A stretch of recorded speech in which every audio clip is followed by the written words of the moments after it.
Hey everybody, Peter Zeihan here, coming to you from Phoenix, Arizona. Today we have to talk about the summit between the strongmen of Russia and Korea. So Vladimir Putin on the Russian side and Kim Jong-un on the Korean side. They met in one of the Russian cosmodromes in the Far East, and the primary topic was whether or not the North Koreans can provide the Russians with military assistance, which for anyone who has a sense of history, the irony here is practically bleeding out of the sky. Anyway, the issue, of course, is that the Russian war in Ukraine is not going to spec. And when you have a conscript heavy force like the Russians do, you try to use standoff weapons that aren't particularly smart in large volumes, specifically artillery. If you exclude either China or the United States from the math, Russia has more artillery than the rest of the planet combined. And best guess is by the end of this year, they'll have gone through over 20 million artillery shells.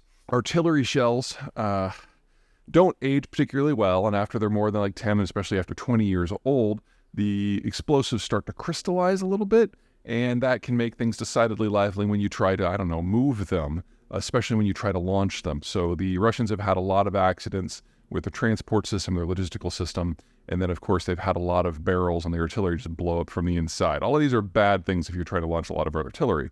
So they need more shells, and they're turning to North Korea, which I believe has the world's fourth largest stock of artillery.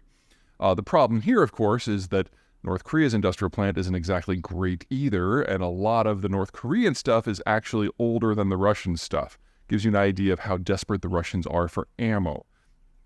Now, the question, of course, is what do the North Koreans get in return? Because the Russians don't have anything from a trade point of view that's of use. You might be able to send a few tankers of crude oil, but the Russians honestly need that for hard currency earnings. So the question is if there's anything else that can be transferred.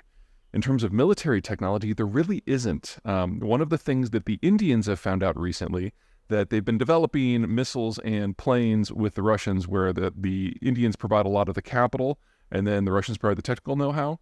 And what they've discovered is very few of those contracts are actually being honored by the Russian side because the Russians have lost the technical capacity to manufacture even moderate numbers of planes.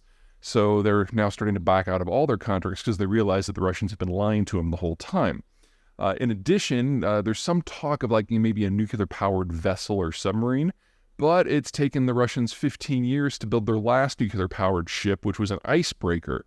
So the argument to be made here is whether or not the Russians even have the capacity to sustain their existing nuclear naval fleet, much less build new ships for themselves, much less have surplus to transfer to North Koreans. And honestly, it's looking pretty poor for that. That doesn't mean the Russians have nothing, and it doesn't mean that it's not a problem. It's just probably not going to be the things that most people are talking about. Look at where the meeting was, the Cosmodrome. This is a facility out in the Far East that the Russians built when they lost control of the Kazakhstan Cosmodrome at the end of the Cold War. And when it comes to launching satellites or intercontinental ballistic missiles, the Russians are still one of the few places in the world where that technology can theoretically be obtained, even if the Russians have lost the capacity to build a lot of new stuff themselves. So the primary global concern, primary regional concern for North Korea is missiles, long-range missiles, and that is something the Russians have in spades.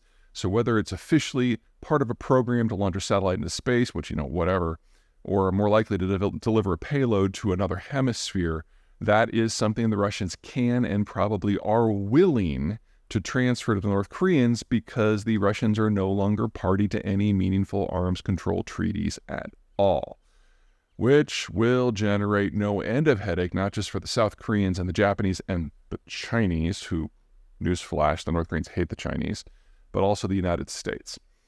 There's not a lot the United States can do about this because the North Koreans are not in a position where sanctions work at all. All you can do is punish the Russians indirectly and hope for the best. And that's not a great security strategy, but that is where we are. Yeah, that's all I got. Bye.